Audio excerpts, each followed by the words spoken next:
Let's talk gear. When it comes to marathon training, it's easy to get overwhelmed, overinvested, and disappointed with all the gear that's out there. From heart rate monitors to super shoes to all the nutrition needs you need to take care of.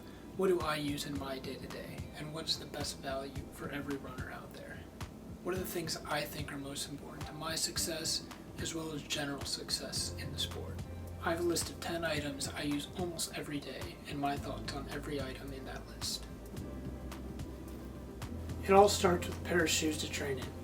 My brand of choice for the past 5 years has been Hoka, and my shoe of choice has been the Hoka Clifton series, specifically the Clifton 9, which I'm wearing right now. These shoes are stable enough to fit my running style perfectly, and they have enough cushion to protect me when I'm doing some big mileage weeks. I wear these during just about every single training session, easy runs, and workouts, and they've been a workhorse so far in the past 2 months of marathon training. Between long runs, easy days, and hard workouts, the Hoka Cliftons have always been there for me, and they've been an absolute powerhouse, so they are my shoe of choice. Shoes are entirely personal, however, so I do recommend that if it's your first time buying shoes, looking for shoes, go to a running store, get a professional fit and a recommendation for a trainer that would be right for your feet.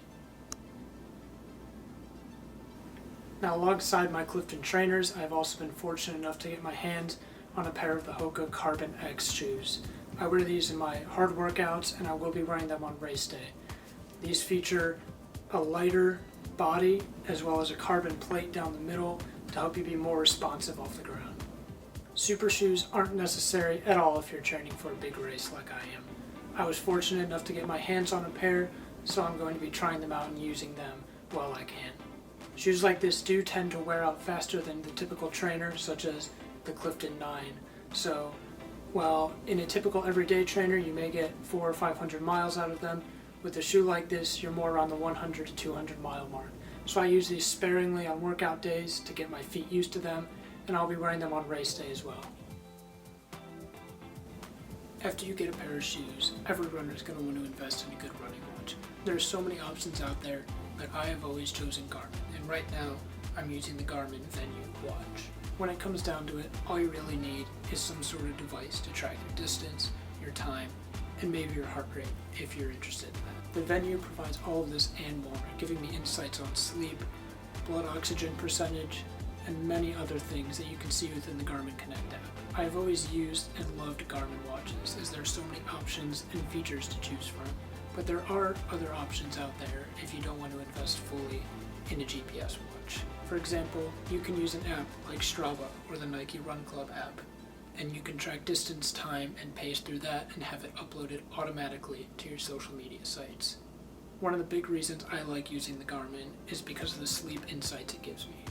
It tracks my heart rate, movement, and activity throughout my sleep cycle and gives me insights on deep sleep, light sleep, and REM sleep so I can know how well I'm doing and how recovered I am for my next workout.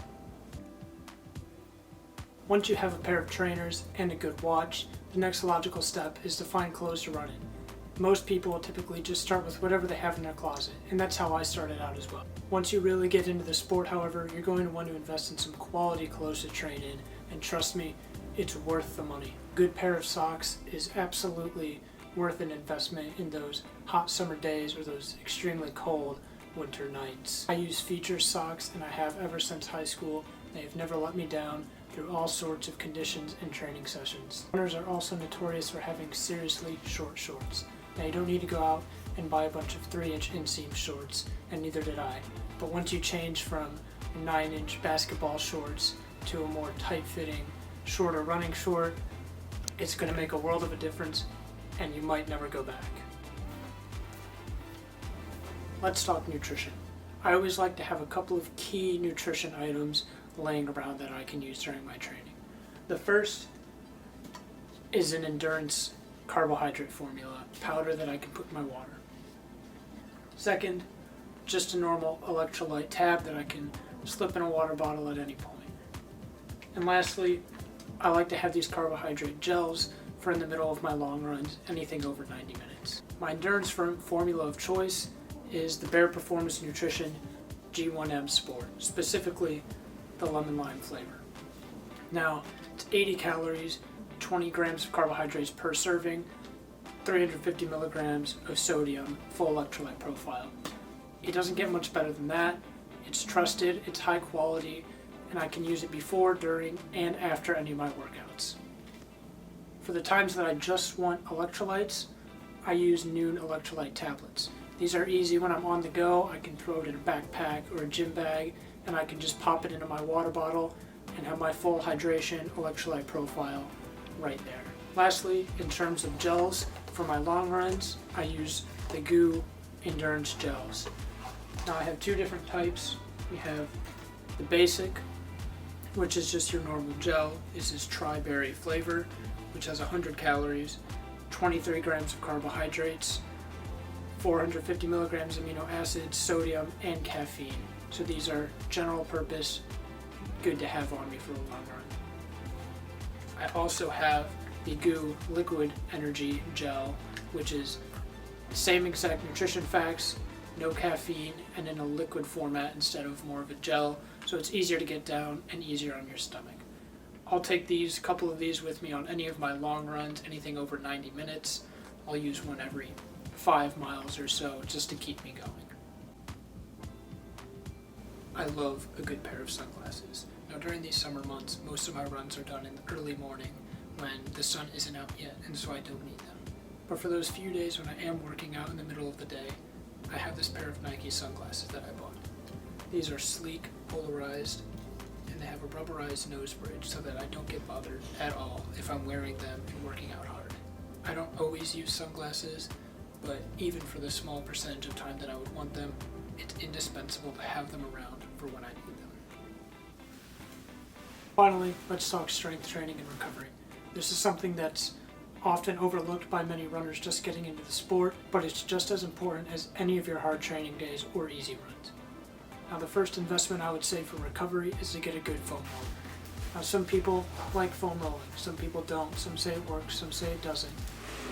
I say get one and have it on hand just in case you want to use it and if you find it works for you. I have one. I don't use it all the time, but when I do, it's absolutely worth it. In terms of strength training, I would say my biggest piece of equipment that I use is just a regular old medicine ball. Now you can use this for multitudes of exercises and add it on to just about anything you do.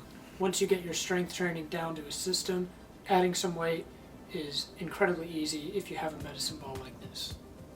So that is all the gear that I use in my training right now for my marathon. There's obviously more gear that you can invest in, and it's a complicated and confusing world of gear out there, but also very exciting. This is what I use, this is what I recommend, and I think this is the best way to get started with the essentials and some nice to have things.